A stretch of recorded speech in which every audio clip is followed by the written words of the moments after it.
শীতকালীন সর্দি কাশি থেকে যেভাবে দূরে থাকবেন। ধীরে ধীরে আসতে শুরু করেছে শীতকাল, আর তাই শীতের আমেজ ধীরে ধীরে ছড়িয়ে পড়েছে চারদিকে। সেই সঙ্গে বাড়ছে সর্দি কাশি, ঠান্ডা লাগার ঝুঁকিও।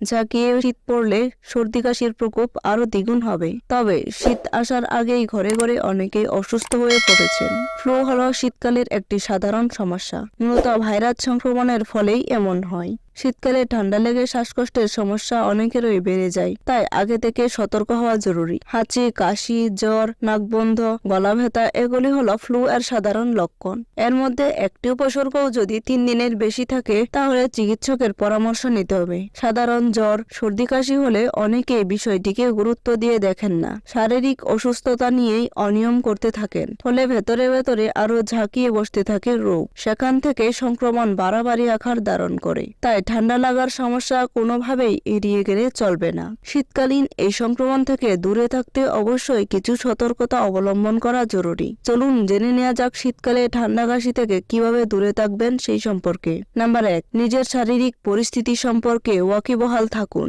কোনো সমস্যা হলে তা এড়িয়ে না গিয়ে সোজা চিকিৎসকের কাছে যান। ঠান্ডা লাগলেও চিকিৎসকের পরামর্শ মেনে চলার চেষ্টা করুন। নাম্বার 2, জ্বর হলে মানসিক চাপ থেকে দূরে থাকুন।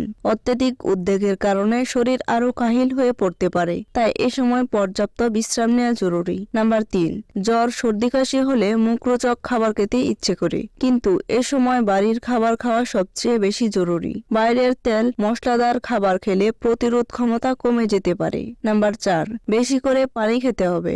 শরীরে পানির পরিমাণ কমে গেলে যে কোনো সংক্রমণ ঝাঁকিয়ে বসে, তাই শরীর আর্দ্র রাখা জরুরি। নাম্বার 5, প্রচুর পরিমাণ শাকসবজি খান। সেই সঙ্গে খেতে হবে ফলও। শাকসবজি ও ফলে থাকা স্বাস্থ্যকর উপাদান শরীরের যত্ন নেয়, প্রতিরোধ ক্ষমতা বৃদ্ধি করে, ফলে রোগের সঙ্গে লড়াই করতে সুবিধা হয়।